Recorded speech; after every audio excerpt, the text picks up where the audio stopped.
Selama hidup di dunia ini, yang terbaik adalah menyelamatkan hati dari buruk sangka.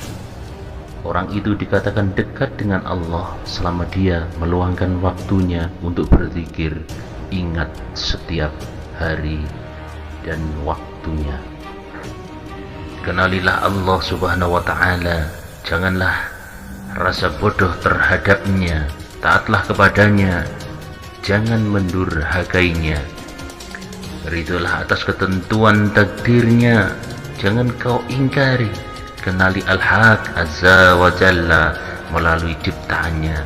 Dialah Allah Maha Mencipta, pemberi rezeki yang awal dan yang akhir, yang lahir dan yang batin, yang qadim, yang abadi, dan yang bebas berbuat sesuai kehendaknya. Orang-orang mukmin mengawal dirinya dengan membangun batinnya, kemudian